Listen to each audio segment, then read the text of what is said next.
जय श्री सद्गुरु देवाय नमः। जय श्री गणपति देवाय नमः। ओम सर्वमंगल मांगल्ये शिवे सर्वार्थ साधिके शरण्ये त्र्यंबके गौरी नारायणी नमस्तुते। श्रीमद्देवी भागवत महापुराण दूसरा खंड 12वां स्कंद 7वां अध्याय। दीक्षा विधि। नारद जी बोले, हे भगवान, मैंने ये श्री गायत्री देवी का सहस नाम संज्ञक श्रेष्ठ फल प्रदान करने वाला, महान उन्नति की प्राप्ति कराने वाला तथा महान भाग्योदय करने वाला स्तोत्र सुन लिया। अब मैं दीक्षा का उत्तम लक्षण सुनना चाहता हूँ, जिसके बिना ब्राह्मणों, क्षत्रियों, वैश्यों तथा स्त्रियों को देवी मंत्र जपने का अधिकार प्राप्त नहीं होता। अतः हे प्रभु, सामान्य विधि से दीक्षा संबंधी संपूर्ण प्रसंग का विस्तार पूर्वक वर्णन कीजिए। श्री नारायण बोले, हे नारद, सुनिए, मैं आपको पुण्य आत्मा शिष्यों की ये दीक्षा लेने का विधान बता रहा हूँ, जिससे उन्हें देवता, अग्नि तथा गुरु की पूजा आदि का अधिकार प्राप्त हो जाता है। जो दिव्य ज्ञान दे और जो पापों का क्षय करे, उसी को वेद तंत्रों के पारगामी विद्वानों ने दीक्षा इस नाम की संज्ञा दी है। दीक्षा अवश्य लेनी चाहिए, क्योंकि यह अनेक फल प्रदान करने वाली बताई गई है। इस दीक्षा ग्रहण कार्य में गुरु तथा शिष्य दोनों ही अत्यंत शुद्ध भाव वाले होने चाहिए। गुरु को चाहिए कि प्रातःकालीन संपूर्ण कृत्य विधिवत संपन्न करके पुनः विधान के अनुसार स्नान तथा संध्या आदि करने के अनंतर हाथ में कमंडल लेकर मौन भाव से नदी तट से घर पर आएं और यज्ञ मंडप में पहुंचकर वहां एक उत्तम आसन पर बैठ जाएं। तदनंतर आचमन तथा प्राणायाम करके ओम फट इस अस्त्र मंत्र को 7 बार जपते हुए गंध और पुष्प से मिश्रित जल को अभिमंत्रित करें। पुनः बुद्धिमान पुरुष को चाहिए कि अस्त्र मंत्र का उच्चारण करते हुए उसी जल से संपूर्ण द्वार का प्रोक्षण करे और उसके बाद पूजन करे। दरवाजे के ऊपरी भाग में भगवान गणेश, लक्ष्मी तथा सरस्वती का पूजन नाम मंत्रों का उच्चारण करते हुए गंध तथा पुष्प आदि अर्पित करके करना चाहिए। तत्पश्चात द्वार की दक्षिण शाखा में भगवती गंगा और विघ्नेश्वर गणेश की एवं द्वार की वाम शाखा में क्षेत्रपाल तथा सूर्यपुत्री यमुना की पूजा करनी चाहिए। इसी प्रकार देहली पर अस्त्र मंत्र से अस्त्र देवता की पूजा करें। सब और ऐसी भावना करें कि संपूर्ण दृश्य जगत देवीमय ही है। पुनः अस्त्र मंत्र के जप द्वारा देवी विघ्नों का उच्छेद करें और पद के आघातों से अंतरिक्ष तथा भूतल के विघ्नों का अपसारण करें। इसके बाद द्वार देश की बाईं शाखा का स्पर्श करते हुए पहले दाहिना पैर रखकर मंडप में प्रवेश करें। भीतर प्रवेश करके जल का कलश रखकर सामान्य अर्घ्य बना ले और उसी अर्घ्य जल से तथा गंध पुष्प अक्षत आदि से नैऋत्य दिशा में वास्तु के स्वामी पद्म योनि ब्रह्मा की पूजा करें। तत्पश्चात पंचगव्य बनाना चाहिए और पुनः गुरु का उस पंचगव्य तथा अर्ध जल के द्वारा तोरण से लेकर स्तंभ तक उस मंडप का प्रोक्षण करना चाहिए।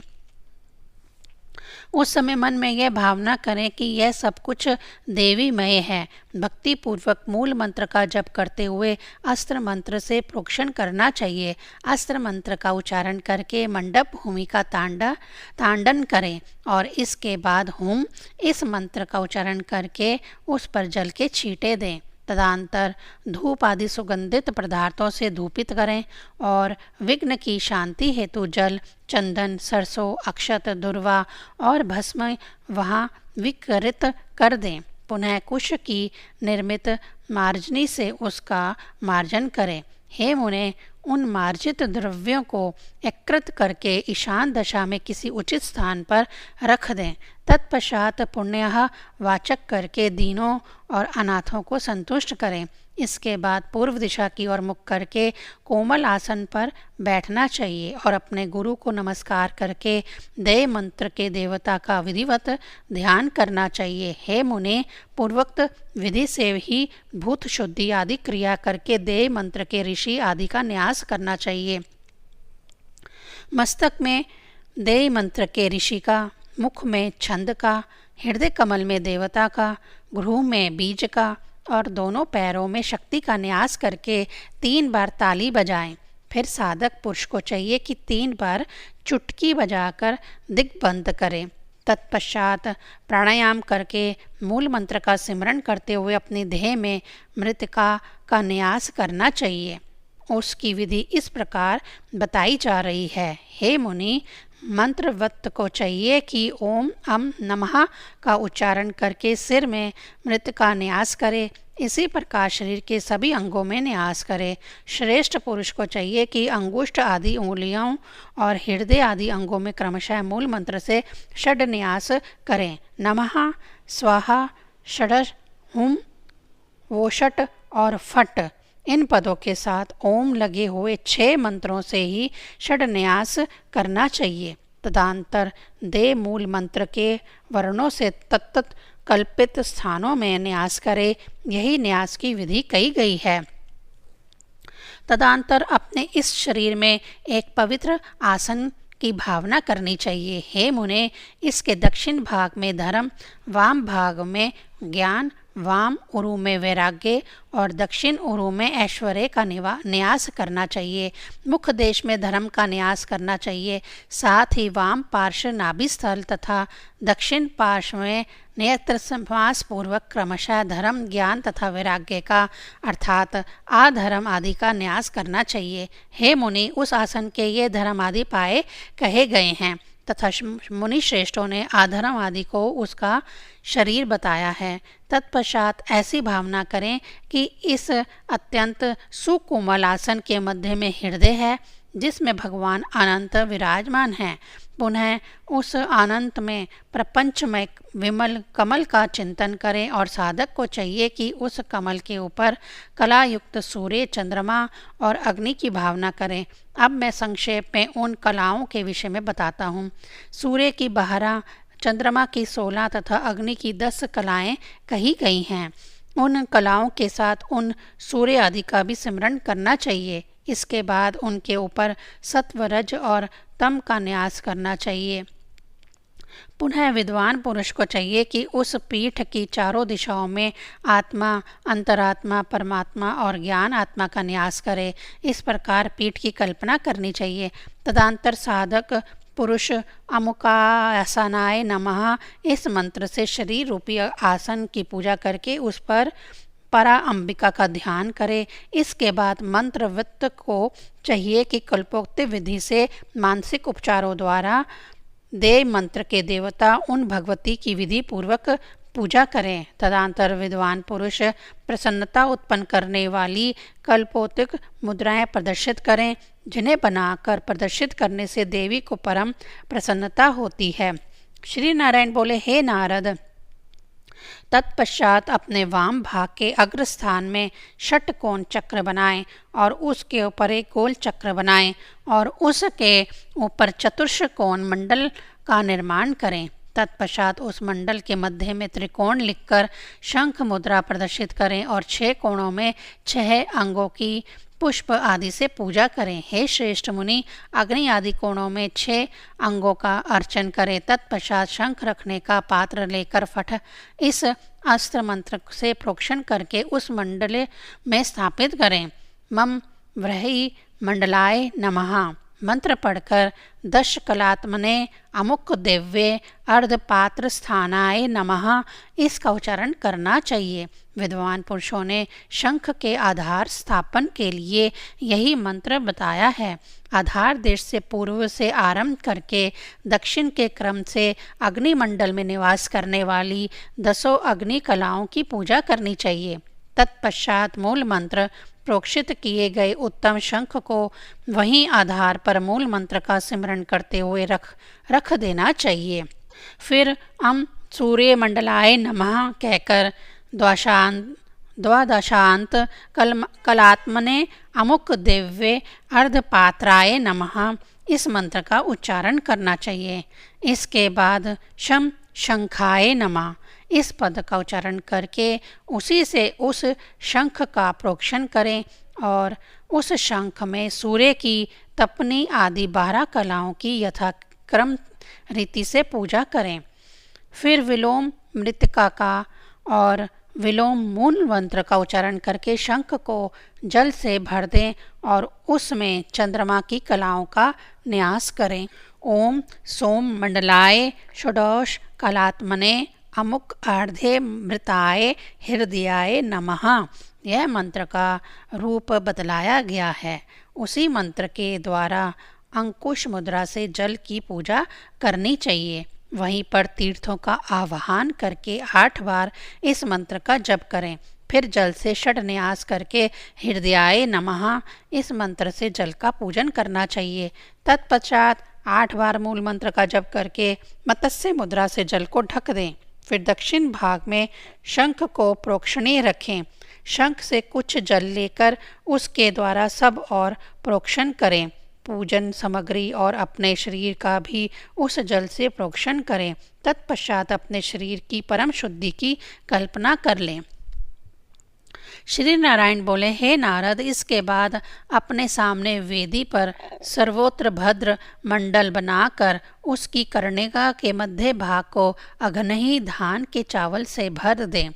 वहीं पर कूर्च संज्ञा वाले कुशों को स्थापित करके ओम आधार शक्ति ही नमः, ओम मूल प्रकृति ही नमः, ओम कूर्माय नमः, ओम शेषाय नमः, ओम शमाय नमः, ओम सुधा संधवे नमः, ओम दुर्गा देवी योग पीठाय नमः इन मंत्रों का उच्चारण करके पीठ का पूजन करें। तदंतर छिद्र रहित कलश हाथ में लेकर फट इस अस्त्र मंत्र से अभिमंत्रित जल के द्वारा उसे प्रक्षालित करें। इसके बाद तिगुने रक्त सूत्र से उस कलश को आविष्टित करें। उस कलश में नवरत्न तथा कुर्च डालकर गंध आदि से उसका पूजन कर प्रवण मंत्र का उच्चारण करते हुए उस पीठ पर कलश को साधक स्थापित कर दें। हे मुने, तत्पश्चात कलश और पीठ में ऐक्य की भावना करें। फिर प्रतिलोम के क्रम से मृतिका मंत्र का उच्चारण करते हुए तीर्थ के जल से उस कलश को भर दें। देव बुद्धि से मूल मंत्र का जप करके उस कलश को पूर्ण करें। तदंतर बुद्धिमान पुरुष को चाहिए कि पीपल, कटहल तथा आम के कोमल नवीन पलवलों से कलश का मुख आच्छादित कर दें और उसके ऊपर फल तथा अक्षत सहित पात्र रख कर 2 वस्त्रों से उस कलश को वेष्टित कर दें। तदंतर प्राण प्रतिष्ठा के मंत्र से प्राण प्रतिष्ठा की क्रिया संपन्न करें। फिर आह्वान आदि मुद्राओं से परा देवता भगवती को प्रसन्न करें। इसके बाद कल्पोक्त विधि से उन परमेश्वरी का ध्यान करें और उन भगवती के आगे स्वागत तथा कुशल प्रश्न संबंधी वाक्यों का उच्चारण करें। तत्पश्चात पाद, आर्धे, आचमन, मधुपार्क और अभ्यंग सहित स्नान आदि देवी को निवेदित करें। इसके बाद उन्हें रक्त वर्ण वाले तथा स्वच्छ 2 रेशमी वस्त्र प्रदान करके नानाविधि मणियों से जड़ित आभूषण कल्पित करने चाहिए। तदंतर मंत्र पुटित वर्णों द्वारा विधि पूर्वक देवी के अंगों में मृतिका का न्यास करके चंदन आदि उपचारों से भली भांति उनकी पूजा करनी चाहिए। हे मुने, काले आगुरु तथा कपूरों से युक्त गंध, कस्तूरी युक्त केसर, चंदन, कुंद, पुष्प तथा अन्य प्रकार के पुष्प आदि परा भगवती को अर्पित करें। आगुरु, गुग्गल, उशीर तथा चंदन के चूर्ण में शर्करा तथा मधु मिलाकर बनाया गया धूप देवी के लिए सदा अत्यंत प्रिय कहा गया है। विद्वान पुरुष अनेक प्रकार के दीपक प्रदर्शित करके देवी को नैवेद्य अर्पण करें। प्रत्येक पूजन द्रव्य में प्रोक्षणी में स्थित कुछ जल अवश्य छोड़ें, अन्य जल का प्रयोग न करें। तत्पश्चात अंग पूजा तथा कल्पोक्त आवरण पूजा करें। देवी की सांग पूजा करने के बाद विश्व देव की पूजा करें। तदंतर दक्षिण दिशा में वेदी बनाकर उस पर अग्नि स्थापन करके कलश स्थित देवता का आह्वान कर क्रम से अर्चन करें। इसके बाद प्रवण पूर्वक वह युक्तियों सहित मूल मंत्र का उच्चारण करते हुए घृत सहित खीर की 25 आहुतियाँ दें। तत्पश्चात हे मुने, वहीत्य मंत्र से हवन करें। तदनंतर गंध आदि उपचारों से देवी की पूजा करके उन्हें उस पीठ पर विराजित करें। उसके बाद अग्नि को विसर्जित करके वहाँ होम से अवशिष्ट खीर को बलि प्रदान के रूप में चारों ओर बिखेर दें। प्रधान देवता के पार्षदों को गंध पुष्प आदि से युक्त पंचोपचार अर्पण करके उन्हें तंबूल, छत्र तथा चामर समर्पित करें। इसके बाद देवी के मंत्र का 1000 जप करें। परमेश्वरी का वह जप समर्पित करके ईशान दिग्भाग में स्थित विकरी के ऊपर करकरी यानी करवा स्थापित करें और उसके ऊपर भगवती दुर्गा का आह्वान करके उनका पूजन करें। तत्पश्चात रक्ष रक्ष इस मंत्र का उच्चारण करके उस करवे की टोटी से जल गिराते हुए तथा फट मंत्र का जप करते हुए दाहिनी ओर से मंडप स्थान को सींचें। इसके बाद ककरी को अपनी जगह पर रख दें और अस्त्र देवता का पूजन करें। तदनंतर गुरु मौन होकर शिष्य के साथ भोजन करे और उस रात उसी वेदी पर प्रयत्न पूर्वक शयन करे। श्री नारायण जी बोले, हे मुने, अब मैं कुंड तथा वेदी के विधि विधान से किए जाने वाला संस्कार का संक्षेप में वर्णन करूंगा। सर्वप्रथम मूल मंत्र का उच्चारण करके कुंड अथवा वेदी का निरीक्षण करें। फिर फट इस अस्त्र मंत्र से समिधा आदि का प्रोक्षण तथा तांडन करें। इसके बाद हुम इस कवच मंत्र से अभ्यूषण करें और फिर उस पर प्राग्रर और उदयग्रर 3 रेखाएं खींचें। इसके बाद प्रवण मंत्र से अभ्यूषण करके ओम आधार शक्ति ही नमः के से प्रारंभ करके पीठ मंत्र ओम अमुक देवी योग पीठाए नमः तक के मंत्रों को पढ़कर भगवती की पीठ की पूजा करें। तदनंतर उस पीठ पर जगत के परम कारण भगवान शिव और पार्वती का आवाहन करके गंध आदि उपचारों से एग्राक्षित होकर उनका पूजन करें। उस समय इस प्रकार देवी का ध्यान करें कि भगवती पार्वती ऋतु स्नान से निवृत्त होकर आसक्त भाव से भगवान शिव के साथ विराजमान हैं। उन दोनों के परस्पर हास विलास की क्रीड़ा का भी कुछ काल तक भावना करनी चाहिए। तत्पश्चात एक पात्र में अग्नि लाकर सामने रखे और उसमें कव्या अंश दाशान का परित्याग करके पूर्वोक्त विषण आदि क्रियाओं द्वारा अग्नि का संस्कार करके रम इस बीज मंत्र का उच्चारण कर उस अग्नि में चैतन्य की भावना करें। पुनः 7 बार प्रवण का उच्चारण कर उसे अभिमंत्रित करें। तत्पश्चात गुरु अग्नि को धेनु मुद्रा प्रदर्शित करें। इसके बाद फट इस अस्त्र मंत्र का उच्चारण करके अग्नि को सुरक्षित कर हुम इस कवच मंत्र से अवगुंठन करें। तत्पश्चात श्रेष्ठ पुरुष को चाहिए कि अपने घुटनों को पृथ्वी पर टेक कर तार मंत्र का जप करते हुए भली भांति पूजित अग्नि को प्रदक्षिणा के क्रम से कुंड के ऊपर 3 बार घुमाकर उस अग्नि में शिव बीज की भावना करके उसे देवी का कुंड रूपा योनि में छोड़ दें। इसके बाद भगवान शिव और भगवती जगदम्बिका को आचमन कराएं। चित्त पिलंग हन हन दह दह पंच पंच सर्वज्ञापाय स्वाहा इस अग्निदीपन का मंत्र है।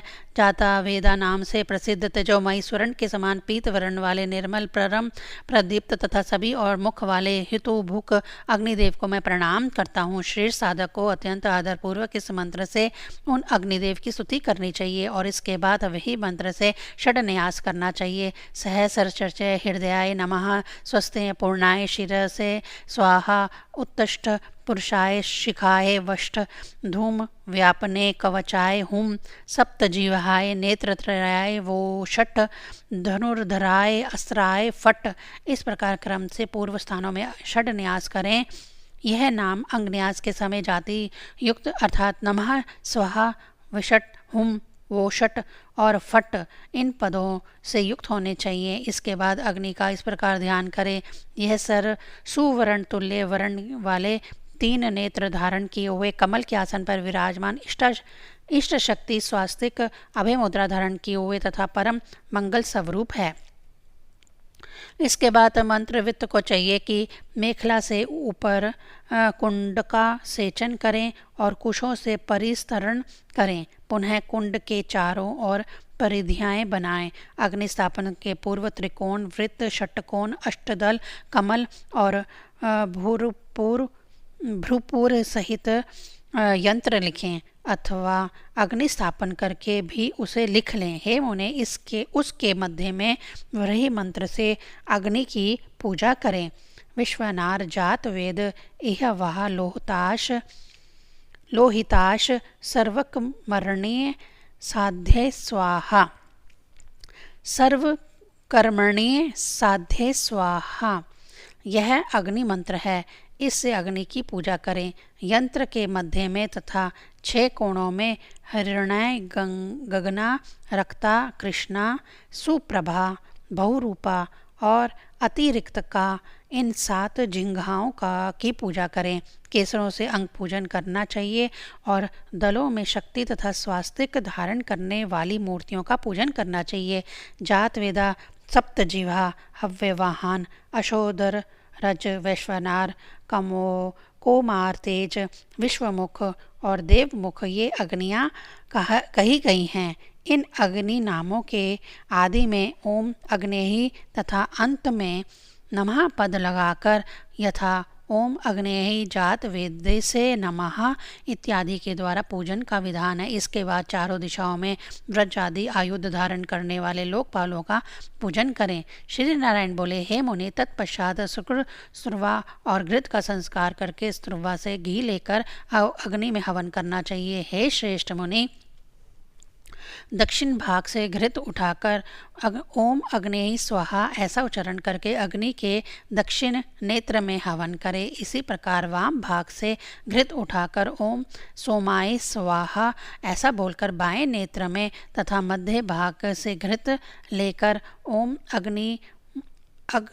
अग्निमोष्मा भयम स्वाहा ऐसा उच्चारण करके अग्नि के मध्य नेत्र में हवन करें। तत्पश्चात दक्षिण भाग से पुनः घृत लेकर ओम अग्निये स्वाविष्ट कृते स्वाहा इस मंत्र से अग्नि के मुख में आहुति डालें। तदंतर साधक पुरुष प्रवण युक्त विभूतियों के द्वारा हवन करे। पुनः अग्नि मंत्र से 3 बार आहुति प्रदान करे। हे मुने, तदंतर प्रवण मंत्र से गर्भाधान आदि संस्कारों के निमित्त घृत की 8 आहुतियाँ देनी चाहिए। गर्भोधान, पशुवन, सीमोन्तन, नयन, जातकर्म, नामकरण, निष्क्रमण, अन्नप्रशान, चूड़ाकरण, व्रत बंधन, महानभ्य व्रत, औपनिषद व्रत, गोदान और विवाह, ये वेद प्रतिपादित संस्कार बताए गए हैं। तत्पश्चात शिव और पार्वती की पूजा करके उनका विसर्जन करना चाहिए। इसके बाद साधक को चाहिए कि अग्नि को उद्देश्य करके 5 समिधाओं का हवन करें। फिर आवरण देवताओं के निमित्त भी 1-1 आहुति प्रदान करें। हे मुनि, तत्पश्चात सूर्य में घी रख कर उसे ढक दें। पुनः अपने आसन पर बैठे हुए ही स्त्रुवा के द्वारा उसी घृत से अग्नि मंत्र के साथ वो शट लगाकर 4 बार आहुति प्रदान करें। इसके बाद महागणेश मंत्र से 10 आहुतियाँ प्रदान करें। तत्पश्चात देव मंत्र के देवता के पीठासन की अग्नि में पूजा करके उसी अग्नि में उनका ध्यान करके उनके मुख के एकीकरण के निमित्त मुख में मूल मंत्र से 25 आहुतियाँ देनी चाहिए। इसके बाद अग्नि तथा देव मंत्र के देवता के ऐक्य की भावना करते हुए अपने साथ इनके एकीभूत होने की कल्पना करनी चाहिए। तत्पश्चात श्रेष्ठ साधक को चाहिए कि 6 अंग वाले देवताओं को पृथक पृथक आहुतियाँ प्रदान करें। हे मुनि श्रेष्ठ, अग्निदेव और देव मंत्र के देवता की नाड़ियों के एकीकरण के निमित्त 11 आहुतियाँ देनी चाहिए। हे मुनि, एक देवता के उद्देश्य से 1 आहुति होनी चाहिए। इस प्रकार आवर्ती पूर्वक घृत से क्रमशः 1-1 आहुति प्रदान करनी चाहिए। इसके बाद कल्पोक्त द्रव्यों अथवा तिलों से देवता के मूल मंत्र का उच्चारण करते हुए 1008 आहुतियाँ प्रदान करें। हे मुने, इस प्रकार आहुति देने के पश्चात यह भावना करें कि भगवती अब पूर्ण रूप से प्रसन्न हो गई है। उसी तरह इस आवृत्ति से देवी, अग्नि तथा देव मंत्र के देवता भी प्रसन्न हो गए हैं। तत्पश्चात भली भांति स्नान किए हुए, संध्या आदि क्रियाओं से निर्वृत, 2 वस्त्र धारण किए हुए, स्वर्ण के आभूषण से अलंकृत तथा हाथ में कमंडल धारण किए पवित्र शिष्य को आचार्य कुंड के पास ले आएं और शिष्य वहां आकर गुरुजनों को तथा सभा संतों को नमस्कार करने के अनंतर कुल देव को नमस्कार करके कुशासन पर बैठ जाए। इसके बाद गुरु उस शिष्य को कृपा दृष्टि से देखे और अपने शरीर के अंदर उस शिष्य के चैतन्य की समाविष्टि होने की भावना करें। तत्पश्चात विद्वान गुरु को चाहिए कि अपने दिव्य दृष्टि के अवलोकन स्वरूप होम द्वारा शिष्य के शरीर में स्थित अर्धवों का शोधन करे, जिससे शुद्ध आत्मा वाला वह शिष्य देवता आदि के अनुग्रह के योग्य हो जाए। श्री नारायण बोले, हे मुने, गुरु शिष्य के शरीर में क्रम से 6 अवधवों का चिंतन करें। दोनों पैरों में कलाध्वका, लिंग में तत्व अध्वका, नाभि में भुवना अध्वका, हृदय में वर्णाध्वका, ललाट में पद्माध्वका और मस्तक में मंत्राध्वका चिंतन करना चाहिए। गुरु को चाहिए कि कुरुच से शिष्य को स्पर्श करते हुए ओम अमुक्म ध्वनाम शोध्यामी स्वाहा इस मंत्र का उच्चारण करते हुए घृत मिश्रित तिलों से प्रत्येक अर्धव के निर्मित 8 बार आहुति प्रदान करें। तत्पश्चात उन छहों अर्धवों के ब्रह्म में लीन हो जाने की भावना करें। इसके बाद गुरु ब्रह्म में लीन उन मार्गों को पुनः सृष्टि मार्ग से उत्पन्न करने की भावना करें और अपने शरीर में स्थित उस चैतन्य को पुनः शिष्य में नियोजित करें। तत्पश्चात पूर्ण आहुति प्रदान करके आवाहित देवता को कलश में प्रतिष्ठित करें और इसके बाद विभूतियों का उच्चारण करके अग्नि के अंगों के निमित्त आहुतियाँ दें। गुरु को चाहिए कि एक एक देवता के लिए एक एक आहुति देकर अपनी आत्मा में अग्नि का विसर्जन कर दे। तत्पश्चात गुरु वो षट इस नेत्र मंत्र का उच्चारण करके वस्त्र से शिष्य के दोनों नेत्रों को बांध दे और फिर उस शिष्य को कुंडल स्थल से मंडल में ले जाए। इसके बाद शिष्य के हाथ से प्रधान देवी के लिए पुष्पांजलि अर्पित कराएं। तदंतर नेत्रों का आवरण हटाकर शिष्य को कुशा के आसन पर बिठा दें और पूर्वोक्त रीति से शिष्य की देह में भूत शुद्धि करें। शिष्य के शरीर में मंत्रोक्त न्यास करने के पश्चात शिष्य को दूसरे मंडल में बिठाएं। तत्पश्चात कलश पर स्थित पल्लवों को शिष्य के सिर पर रखे गए मृतिका जप करें। इसके बाद कलश में स्थित देवमय जल से शिष्य को स्नान कराएं। स्नान के पश्चात शिष्य की रक्षा के लिए वर्धनी संज्ञक कलश के जल से भली भांति अभिषेक करें। इसके बाद शिष्य उठकर 2 शुद्ध वस्त्र धारण करें और भस्म आदि लगाकर गुरु के समीप बैठ जाए।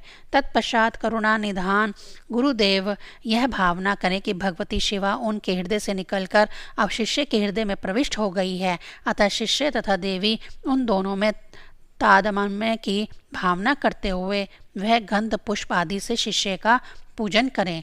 तत्पश्चात गुरु अपना दाहिना हाथ शिष्य के सिर पर रखते हुए उसके दाहिने कान में महाभगवती के महामंत्र की 30 बार उपदेश करें। हे मुने, इसके बाद शिष्य उस मंत्र का 108 बार जप करे। पुनः पृथ्वी पर दंड की भांति गिरकर उन देवता स्वरूप गुरु को प्रणाम करे। इसके बाद शिष्य जीवन भर के लिए गुरु के प्रति अनन्य बुद्धि वाला होकर गुरु के प्रति एकनिष्ठ भाव से अपना सर्वस्व उन्हें अर्पण कर दे। तदंतर ऋत्विजों को दक्षिणा देकर ब्राह्मणों, सौभाग्यवती स्त्रियों, कन्याओं और बटुकों को भली भांति भोजन कराएं। साथ ही धन की कृपणता से रहित होकर दीनों, अनाथों तथा दरिद्रों को संतुष्ट करे। अपने को कृतार्थ समझकर मंत्र की नित्य उपासना करे। इस प्रकार दीक्षा की यह उत्तम विधि मैंने आपको बतला दी। इस विषय में पूर्ण रूप से विचार करके अब आप देवी के चरण कमलों का सेवन कीजिए। ब्राह्मण के लिए इसके अतिरिक्त और कोई श्रेष्ठ धर्म नहीं है। वैदिक पुरुष अपने अपने गृह सूत्र में कहे गए नियम के अनुसार तथा तांत्रिक पुरुष तंत्र पद्धति के अनुसार मंत्र का उपदेश करें। यही सनातन नियम है। जिनके लिए जो जो प्रयोग बताए गए हैं उन्हें उसी का उपयोग करना चाहिए, दूसरे नियमों का नहीं। श्री नारायण जी बोले, हे नारद, आपने जो पूछा था वह सब मैंने बता दिया। अब आप पराम्बा भगवती के पदारविंद की नित्य उपासना कीजिए। मैं भी उसी चरण कमल की नित्य आराधना करके परम शांति को प्राप्त हुआ हूँ। व्यास जी बोले, हे राजन, इस प्रकार यह संपूर्ण उत्तम प्रसंग नारद जी से कहकर श्रेष्ठ मुनियों ने भी शिरोमणि भगवान नारायण अपने नेत्र बंद करके समाधिस्थ होकर भगवती के चरण कमल का ध्यान करने लगे। नारद जी ने भी उन परम गुरु भगवान नारायण को प्रणाम करके भगवती के दर्शन की लालसा से तपस्या करने के लिए उसी क्षण प्रस्थान कर दिया। 7वां अध्याय संपूर्ण। ओम ऐं ह्रीं क्लीं चामुण्डायै विच्चे।